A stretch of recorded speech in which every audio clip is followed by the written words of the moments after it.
Ultimately, death results from loss of blood. But unlike normal death, no peace manifests itself, for they enter into the fearful state of the undead.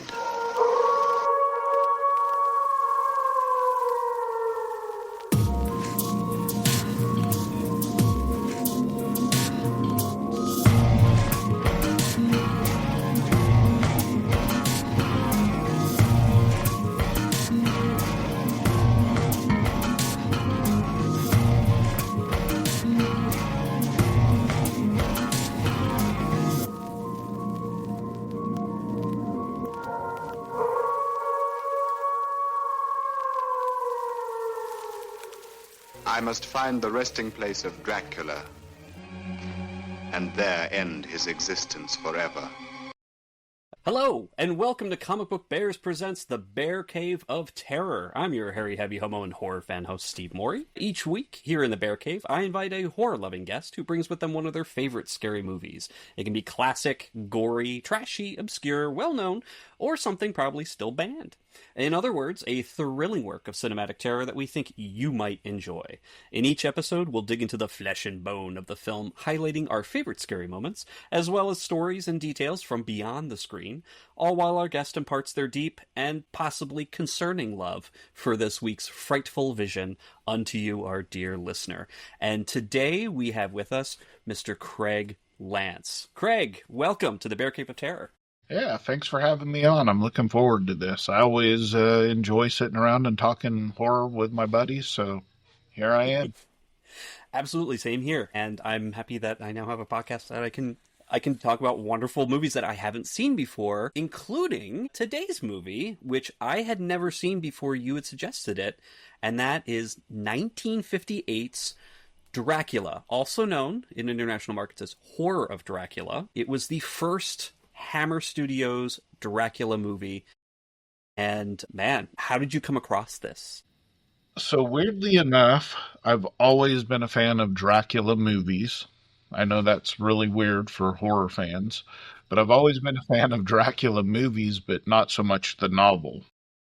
Don't know why. It reads weird to me, but the movies, I've always been a fan. Growing up, child of the 70s and 80s, Hammer films always seemed cheesy to me. Kind of stayed away from them. It wasn't till probably early 40s, my 40s, not the 1940s. I'm not that old. And I thought, I'm going to watch some of these Hammer films and see what they're all about. And I wasn't wrong. They're cheesy, but they're wonderful cheesy. And the cast is always what makes them. You put these movies in the lesser hands of actors that aren't Christopher Lee and Peter Cushing, and you're not going to get as great of a movie as you get. But they both play their parts, and we'll get into that more, but they both play their parts extremely well, as you would expect from both of those actors. So when I decided to get into Hammer films, of course, I gravitated first to the Dracula movies. And I went to the Frankenstein movies because that's my second favorite Gothic horror, which are also fantastic, but we'll do those another time. That's how I got into it, and just I watched it and fell in love with it. Awesome. Yeah. I have kind of gravitated away from Hammer films. Similar to you, I always thought, it's of a very particular time and a very particular style. It's a little bit campy, a little bit cheesy, I would have thought. And not necessarily something that I would really jump towards.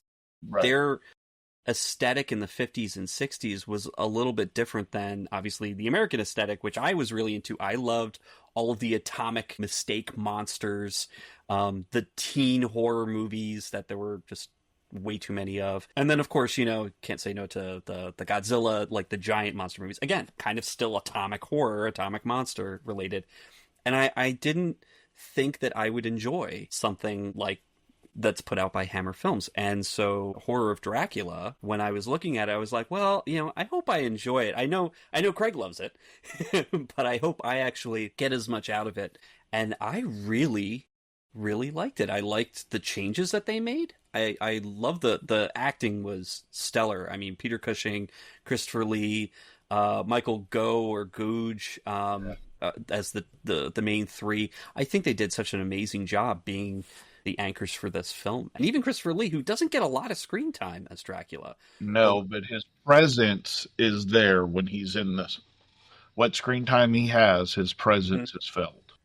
100%. And I know some of the later movies, he had more screen time, in some cases more dialogue, in some cases not. But he's definitely a presence that is 100% felt even when he's not on screen. Well, and that's Dracula in a nutshell, right? The titular character doesn't necessarily have a lot of screen time. They are the presence in the background driving the story. Exactly. So I think most people are generally familiar with the standard synopsis or standard plot of Dracula. You have a solicitor that goes to Dracula's castle in some remote part of Eastern Europe, and Dracula ends up feeding off of him, taking a boat to London, and then taking over the city, both as a suave, exotic aristocrat, but also with this vampire disease, and starts converting and killing lots of women around town and other people that he drains, until finally elderly expert Dr. Van Helsing confronts him along with some of the other surviving members of the Harker group, and they end up staking him, destroying his coffin, and then killing him. And none of that happens in this movie. None of that happens here, or at least not the same way, or with the same characters. So in this movie, they take a very different tack. Jonathan Harker shows up, not Renfield. Jonathan Harker shows up to begin his employment at Castle Dracula. He's going to be fulfilling the role of librarian that apparently Dracula needed for his castle. And when you do see the library, it is gorgeous. Yeah, it's beautiful. Real quick, I just want to say it's the most beautiful Dracula castle I've ever seen. 100%. This castle is dusted. It is well kept. Everything is beautiful. The tapestries, the curtains, everything is very, very nice. In fact, the fireplace is just one of many. The furniture's in great condition. Everything's really good here. So Jonathan shows up. He is quickly introduced to Christopher Lee's Count Dracula, who comes down and just kind of impresses by being a very gentlemanly figure. He's not some aloof, exotic person. He's actually kind of on the level with Jonathan. He's like, hey, very nice to meet you, fellow professional person or aristocrat, whichever. And this is very soon revealed that Jonathan Harker's there as a vampire hunter to kill Dracula. So unlike the Harker in the original Dracula story and in numerous other Dracula films, this guy knows that Dracula's a vampire. Yes. And Harker's there to kill him. He does succeed in killing the bride, who is nameless, but in doing so, he's already been bitten by the bride, so he's going to be turning into a vampire. He kind of fails to kill Dracula, and Dracula then just... It would have been a very short movie if he succeeded. Exactly. It would be very short. But instead, Dracula imprisons him in his cellar. Van Helsing shows up in town too late to save his friend, and then races back to the city of Karlstadt to warn fiancée of Harker, Lucy, which, again, another switch here. This is a little bit different. Lucy, whose brother Arthur and Arthur's wife Mina all live together in this house with the housekeeper and the niece. Right. More changes there. Exactly. Very different. Now, Lucy herself has already been infected by the charisma of Dracula, and she succumbs, dying very shortly thereafter. Van Helsing and Arthur then follow her when she tries to kidnap the little girl, Tanya, and basically make her an undead companion as well, and they end up staking Lucy. Well, Dracula, of course, does not take kindly to this and decides that he's going to grab Mina instead. So he does entice Mina, bites her, and is in the process of turning into a vampire when Van Helsing and Arthur discover what's happening. Also discover that he has his coffin in their house, in their basement, and that's why he's been able to access the house so easily. They chase him down to his home castle, which, again, only a few towns away, so they can get there, within a couple hours by stagecoach, where they have the final confrontation between Van Helsing and Dracula, which is an excellent knockdown, drag-out fight, and a very cool death by disintegration for Dracula himself. Yeah. So very famous, actually, for how Dracula disintegrates. But yeah, so already lots of changes right up front. Who the characters are, what roles they play, where they are in their understanding of who Dracula or what Dracula is. Very different right away. Yeah, and it works really well in the context of the story that they tell. First thing is it's all in what appears to be Germany, pre-World War One Germany, of course, because we're talking late 1800s. But it appears to all be in Germany, not Transylvania or London. They kept it close, which gives you wonderful visual references. The opening credits are on this statue of a eagle, and it's a very Germanic looking eagle, and it's those little things like that that draw me into this movie.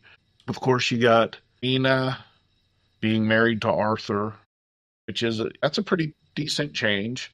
You've got Harker and Van Helsing are already partnered up hunting down vampires. You don't know why, nor does it matter in this story. They're just vampire hunters. They're after Count Dracula for whatever reason other than maybe he's just a known vampire in that area and they want to get rid of him. And you got the relationships in this movie are much different than what you know from other Dracula movies. Of course, they change them up, but Arthur, being one of Lucy's love interest in normal Dracula stories, is married to Mina already, so you don't have that, like, Lucy's trying to, seduce one of three different suitors and kind of playing all of them. Jonathan and Lucy are kind of written off early, so you have to have Mina as now the reason for Arthur's revenge. But you still have all the same bones of Dracula. So it's the story's still there, but it's just a little different, just enough different so you don't feel like, oh, I've seen the same exact story before. I think, one of the interesting things about Hammer at this time is that, they had just made a pivot to being a horror movie studio. They had just been doing, period dramas and all sorts of, more contemporary fare just a few years earlier, and decided mid-50s, hey, let's go this way. And they had the director Terence Fisher already, who was working for them for several years, had done about 11 pictures already for him. And when they said, hey, we're going to go horror, and we're going to go horror classic. We're going to go back to the Universal monster movies of the 30s, and we're going to redo them in a modern, for the 50s, British way.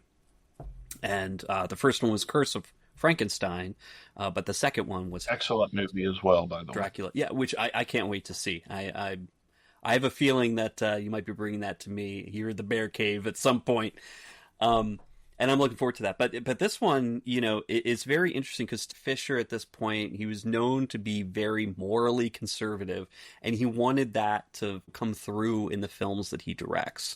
And in this, by making it a little bit more intimate and getting rid of all the confusing relationship stuff with, like, Lucy and the three different suitors, one of whom is like an American, and having everybody already paired up, removing some of the fluffy characters, although there is the housekeeper and her daughter Tanya, who's kind of like everybody's niece in this, that are a little bit excessive, but Tanya obviously serves the purpose of having something that Lucy wants, and Lucy goes after. Lucy is Arthur's sister.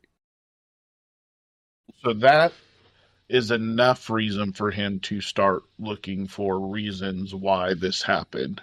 And then you add the Mina component into it, so. Definitely. And, it makes it a little bit more intimate, but also, interestingly enough, cuts down on the potential gore and body count, because there really aren't that many people killed in this. For a Dracula film, it has a very low body count. And obviously, censor-wise, they couldn't do a lot with the gore, especially that this was the first color Dracula movie. This was in extremely bright color. The red was extra red, especially when it was blood. But there wasn't a lot of gore, and there weren't that many killed. I mean, if you think about it, Jonathan kills the original Bride of Dracula. Dracula kills Lucy. Van Helsing kills Lucy. Dracula attempts to kill or starts the process of turning Mina into a vampire. And then the only other person who dies besides Dracula himself is a poor coachman. And that's only because Dracula wanted to steal a coach and buggy. Right. Did you mention the bride and also Jonathan? Yeah. Oh, and Jonathan as well. Jonathan being, also there. But Dracula himself really is only responsible for the death of Coachman. That's the only person he actually kills in this movie. Yeah, that's fair. He turns a couple. Yeah, he turns two. Yeah, turns Lucy, starts turning Mina, but in that kind of like he's killing them, but he's turning them to one of the undead. So that and as a lot of these older horror movies do, the kills are more suggested. Yeah, than shown. Yeah. Or, it cuts right as it's about to happen or whatever. But that doesn't take away from the suspense of the movie, in my opinion. In fact, it probably adds a little bit to the suspense of the movie. So, the other thing that really does to me is the soundtrack. Yeah, you were mentioning the soundtrack. It's just, it's so operatic that it's almost like you're watching modern Phantom of the Opera, where when he makes an appearance on stage, you get this real loud burst of orchestral music, very intense moments in this movie. And to me, it's very well done, especially for that time period. I don't think that people really knew about soundtracks for horror movies at that point. It was maybe a piano playing in the background or something, but you get this really intense music background throughout the whole movie that just adds to the suspense of the movie and to the tension of the movie. I agree. I think the soundtrack for this, it gave it a very, and I think this is part because Hammer wanted to make prestigious looking films, even though that they were not a high budget studio. They were a relatively low budget independent studio at the time, but what they were able to put on camera, on screen, including the soundtrack, made it feel like a much more expensive film, and that it had a lot more to offer a viewer rather than just, this is a first half of a double feature kind of thing. They wanted to do something that was considered a classic on par with the Universal monster movies. And I think they succeeded, at least in Horror of Dracula. I think they did. They did, in my opinion, especially in this movie. While it is that campy 50s horror, and listen, any movie you watch from the 50s that's a horror movie of any sort, you're going to have a campy feel to it because of all the reasons you talked about. The codes and morals were just different on what they showed there. We can get into that, too, here in a minute about the Christianity being such a big thing and why it is in Dracula. But you're going to always feel that campiness. But having that nice big soundtrack to go with it takes a lot of that away. And of course, having to, as we mentioned earlier, Peter Cushing and Christopher Lee helps too. Even though they kind of got known for these movies, it was partially because they were so good at these movies. I agree. Again, because I haven't watched that many, I think I've only seen maybe one Hammer film before, I didn't really understand. I knew of the dynamic between Peter Cushing and Christopher Lee in these roles of Van Helsing and Dracula. I knew that they had that dynamic, but seeing them together on screen and seeing them in the same film, not even necessarily being in the same room. Because that doesn't really happen till the end of this movie. Yeah, I mean, it really, when they confront each other for the first time, it's just a quick look, and then, then they're off to the races, literally racing to get back to Dracula's castle. Which brings the one hilarious scene into the movie. You got the guard at the gate that he gets woken up in the middle of the night because Dracula's racing through to his castle on a coach, busts the guy's gate down. About the time the guy gets it repaired and taped back up or put back up with the rope, here comes Arthur and Van Helsing doing the same exact thing to him. it gave you that little kind of laugh that breaks the tension in these horror movies that sometimes you need.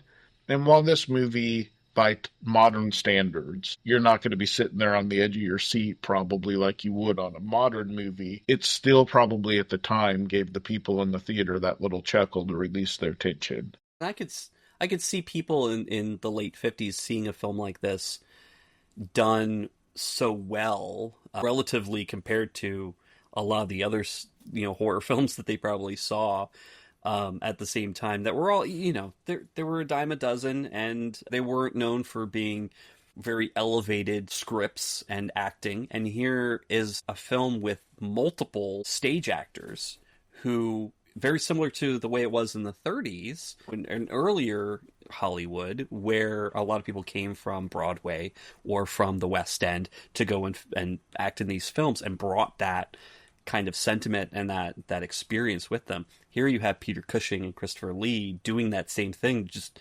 giving their all to these characters. And Christopher Lee, I was shocked. He's played Dracula 10 different times, but 7 of those were in Hammer horror films. And Peter Cushing, he was in multiple films for Hammer in various different roles, but he played Van Helsing 5 different times. He's Dr. Frankenstein too. So. That's right. Yeah, he's also the Dr. Frankenstein from, I think he's in like 4 or 5 of them for sure. No surprise there. And he also played Sherlock Holmes in The Hound of the Baskervilles that Hammer put out as well. Which is an amazing film too.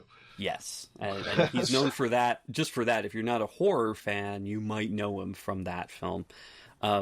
But yeah, I mean, just the fact that they embodied these characters so well that they kept being able to play them and continue to bring that. So in the end fight scene, you have where they're basically just beating each other to a bloody pulp, right?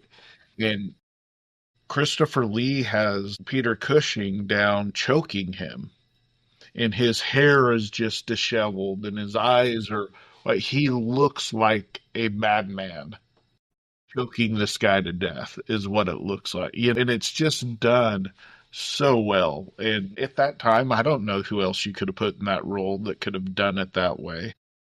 Talking about that, and in other episodes of the Bear Cave Terror, we've talked about makeup.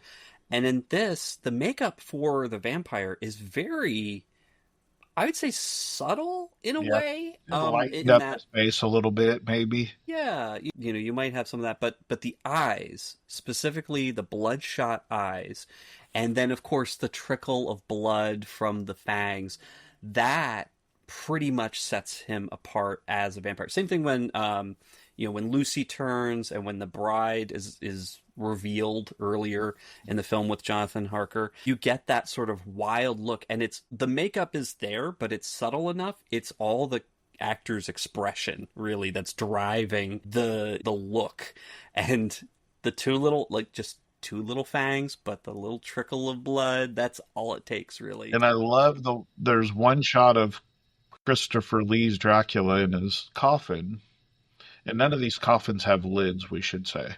They're kind of old crypts people are just laying in their crypts. None of them have coffins. I mean, they have coffins, but they don't have lids.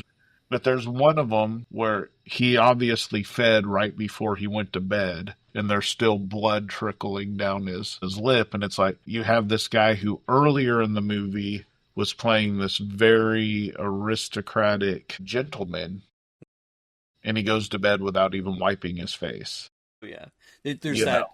It's the animal that's in him. So there's something very bestial about him, but he hides it very well. And that's, I think you have this, what was he, 6'2"? Like, he's a tall actor. Especially for the time, right? Oh, yeah. Just towers over everybody, but he looks so well put together. And even though he's kind of, he's got the cape and he's got the nice suit, so he looks like a Dracula.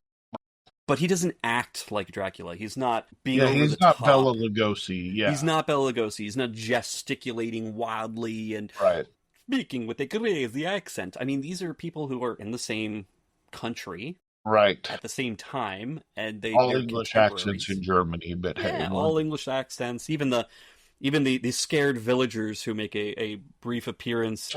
That tavern scene is pretty great though too. It's kind of one of those that's become iconic from, and I don't know if it started in this, maybe Invisible Man is when it started, but you kind of have these horror movies that have these great iconic tavern scenes where either the hero or the victim stops at the tavern and they're getting warned from everybody in the tavern. We don't want, you're just going to cause problems for the town. Don't stir it up, right? And that's what you get in this one. But then, of course, there's always the one person that wants to help them, And in this one, you got the barmaid hands Van Helsing Jonathan's diary that she found in the road. I don't know what they were doing hanging out, up by Dracula's castle in the crossroads there, but it seemed to me, and this is where it's really interesting how close in proximity everything is. Like, you don't get that exotic way out there in the mountains, hidden beyond valleys, but yet no one knows exactly where his castle is. Yeah. You know what I'm saying? It's because up the road a bit. Van Helsing's asking at the tavern, and they're like, "Oh, we don't know. It's down there somewhat." No, either they don't know or they won't tell. Yeah, it's like, it's actually there's a sign that's probably right outside the door. It's like Dracula Castle that way, and it's all very close that they can get there within a few hours overnight by riding in a coach. So, right. Which takes away probably an expense of the movie that you have in different Dracula tellings, where you have the movement from Eastern Europe into London, and then you have the chase back to Eastern Europe. And those things, you got different places you have to film, or at least make it look like different places. And like you said, Hammer wasn't a big budget filmmaker at this time. And I don't know that they ever got to that point. A lot of people make horror movies because you can make them for cheap and you make a lot of money. So and they found the formula. They really did. They found the formula and were able to continue making it. And when you're making costume dramas like this, because they were mostly all period pieces until some of the later films, but they were very much like, hey, we can reuse these costumes, we can reuse these sets. It worked for them. They had the formula, and most of those movies were successful enough to make money. Like this one made $25 million internationally, which was huge for 1958 money. We're talking which about now it's probably, I don't know, 200 million or something. But it was made for 81,000 pounds, so it was made for a fraction of that and made a lot back.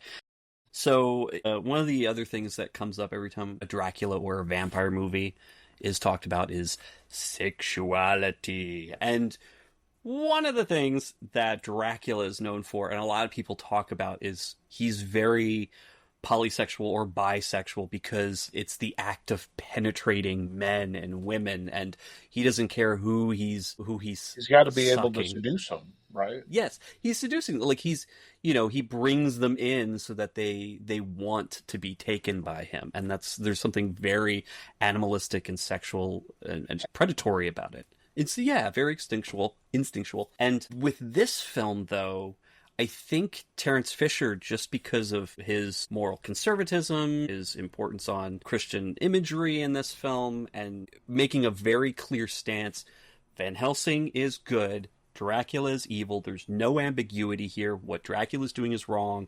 What we want for our heroes and surrounding characters, they must be good. They can't be tainted by the hypersexuality of Christopher Lee's Dracula. And I think that kind of, for me, being a queer man myself, I found that trying to sort of pivot so strongly away from, like, Dracula's sexuality bad, this hypersexuality, which manifests itself with Lucy just literally, like, practically pre-orgasming in her bed, waiting for Dracula to show up. It's like, oh, come and take me now. Like, opening up the doors and, getting in bed saying, like, yes. Yeah, and even Mina, gown, right?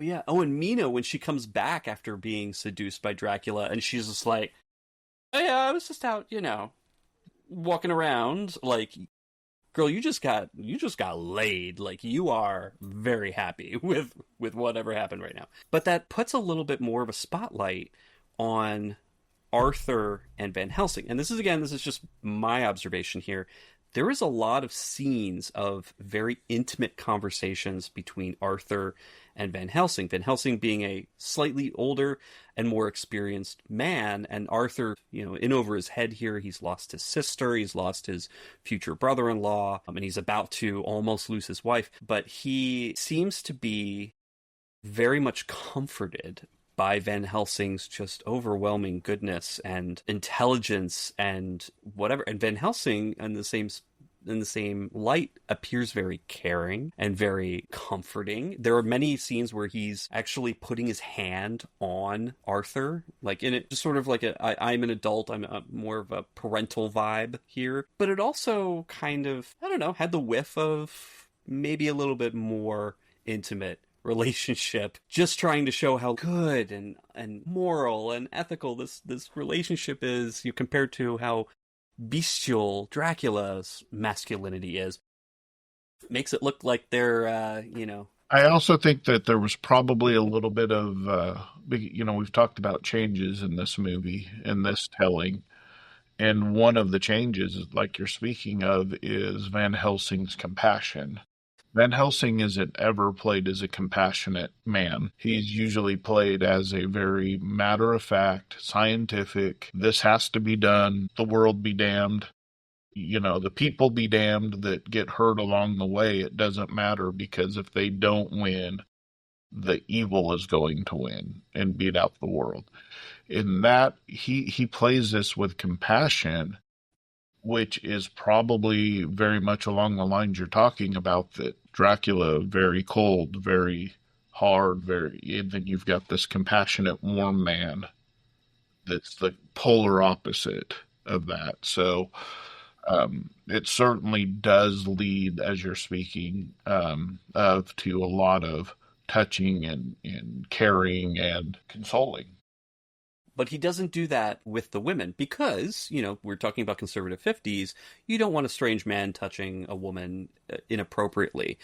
Yet he spends many moments touching Arthur very intimately, right. And also the women die pretty quickly. And the women die pretty quickly. They're always passed out, or they're unconscious or gone. So it's just really the two of them just kind of like, well, I guess we're around. But yeah, and again, it's just the way that it appears. Obviously both of these men in real life are very heterosexual. They are not playing this specifically to be queer, but the way that it comes across, especially when used as like, this is a polar opposite relationship compared to what kind of relationships and sexuality that Dracula is emitting. It comes across a little bit like, hey, are they like, well, a little behind the scenes here is that you kind of texted me that your thoughts on this. And I did some research, and looked into it. And if you type up was Peter Cushing, it will fill it in. So you're not the first person to question that. He, as you said, he was at least bisexual, but he was very devoted to his wife. And that's actually why he stopped acting, or slowly retired from acting, is after his wife passed away. He passed away, I think, in 1971, and he kind of cut it way back. Did Star Wars after that, but I don't know much else. So yeah, I think he was done by the early 80s. He had stopped acting. He still appeared in things and still talked a lot about his life, but the passion kind of had left, because that was his passion he shared with his wife. So, but that doesn't mean, as you say, that that's not the way the part was played, and it certainly was played more compassionate than you've ever seen Van Helsing played, and again, more compassionate for the man than for the two women that were there. Exactly, which was so strange to see. That's what it was kind of strange. Like, there was the scene where Mina has been drained again. It's been very clear that she's been drained by Dracula. They had tried to stake out the house, rummaging around in the bushes like two men who are cruising in a park, essentially, trying to stake out the house. And Dracula gets her again, and so he gives a blood transfusion. Van Helsing gives a blood transfusion between Arthur and Mina to give her back some life, at least, or at least try to. And he very carefully and with much comfort, is taking care of Arthur, but kind of forgetting to take I will say the thing this, out that of Mina. when he first brought the news of Jonathan's death back to them, which is weird. It took him 10 days to get back from there. He was busy, I guess. Yeah, who knows? But then it was like a stagecoach ride at night, going back. But anyway, so yeah, you can't worry about these things too much. Storytelling. When he first gets back, he did want to tell Lucy himself, and Arthur forbade it. So there was the hint of some of that there, possibly, but wasn't allowed to show it. Yeah. I think that the sexuality obviously is a big thing, and like the relationships between these people is very different, and I think I credit Terence Fisher with a lot of that, but also a lot of that comes with the actors themselves. I think they bring a lot of their own personal experience to this, being able to play these iconic characters. These are well-known characters from English literature, Irish English literature, and from cinema history, but able to put themselves in these new situations with them. Well, see, as somebody that did some acting at once in my life, you get a script. A script doesn't tell you how to play the part. It gives you the lines. So the touching, the softly spoken, that's Peter Cushing's choice. Now, he could have been told, no, let's rerun it and do it this way instead, but it worked. So, and of course, all Dracula movies are just laden with Christianity and Catholicism, right? And this one's no different. It's this one part of with it. The crucifix, like, it's very, like, this film lays out all of the rules in a very specific way, in that there's a scene where Van Helsing is listening to his own recording of his own voice. Reminding himself how to do it. Exactly, like, this is how you prevent vampires. Garlic flowers. This is how you ward off vampires, or you harm them with a crucifix of some sort. It doesn't even have to be like a true crucifix. It could just be silver candlesticks, but you have to stake them in the heart. You have to expose them to sunlight. All of this is talked about, which is really interesting. But it lays out these rules very clearly, and those rules pretty much are the movie vampire rules for decades until they're changed a little. I started getting reticent with the Christianity being what hurts them and stuff like that. But yeah, for the most part, that's still. Most of those rules still exist. Garlic, not so much. Christian symbols don't really affect them, but so most of the other are still a thing, right? So absolutely, and just that those rules, or at least the fact that there is a structure, some kind of role-based interaction between vampire hunter and vampire. Right. That's I have to say, I enjoy the old vampire movies, and some of the newer ones are making where they're going back to this formula where it's a horror movie instead of an action movie. So many vampire movies nowadays are made to be action movies. There's a lot more ambiguity with vampires. Like, there's a lot more sympathy for the vampire. Like, these undead people are sexy, they're cool, right, but they have their own traumas that they're working through. Yeah, thank you. Yeah, and right. Yeah. Thank you for better or worse. Like, I mean, it adds a different angle and a different perspective to. Yeah, don't take that wrong. I love me some Vampire Lestat and. But I mean, that's and I think this does a good job of working within that framework in a way that was probably very new, or at least was like a leading example of it in the 50s when it premiered.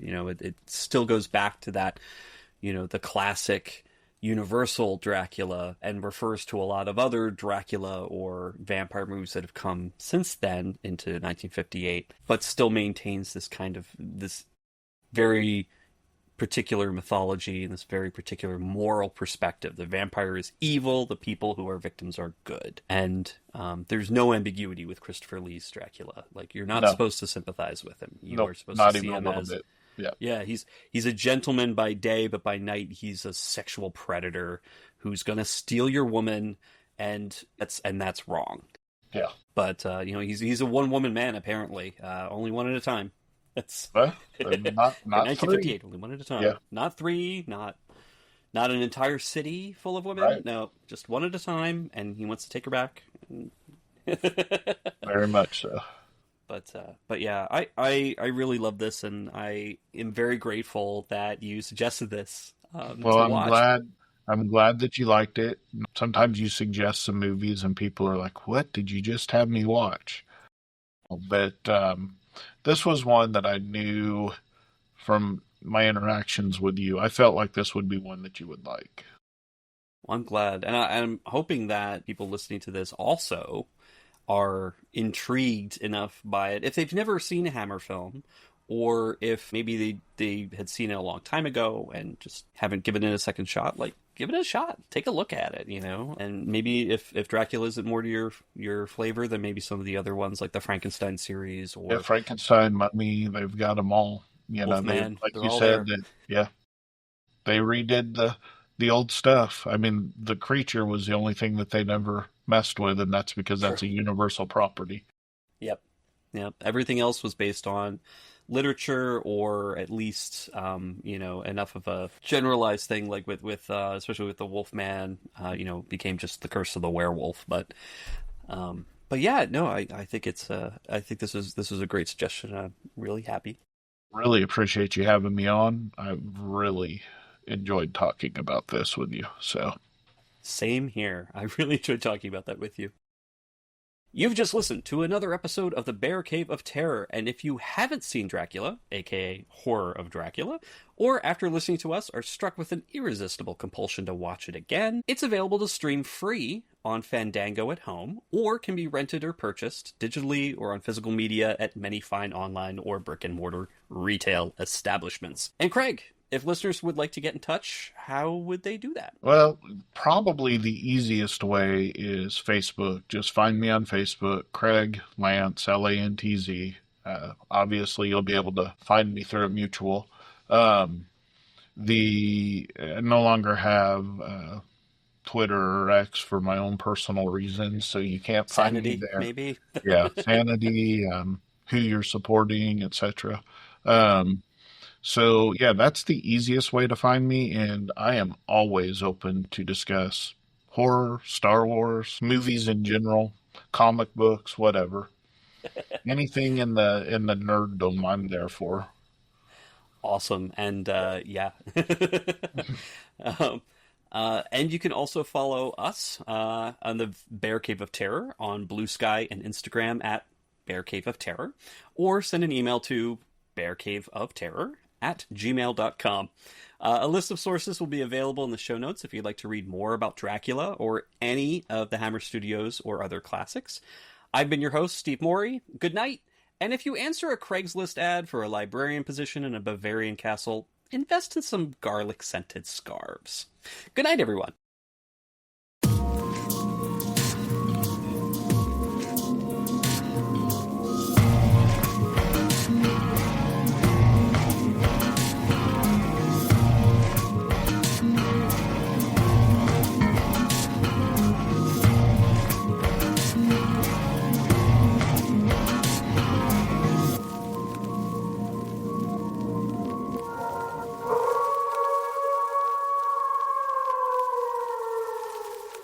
An old man came here once to see his dear departed, and he fell down these stairs. It was quite amusing. He came to pay his last respects, and he remained to share them.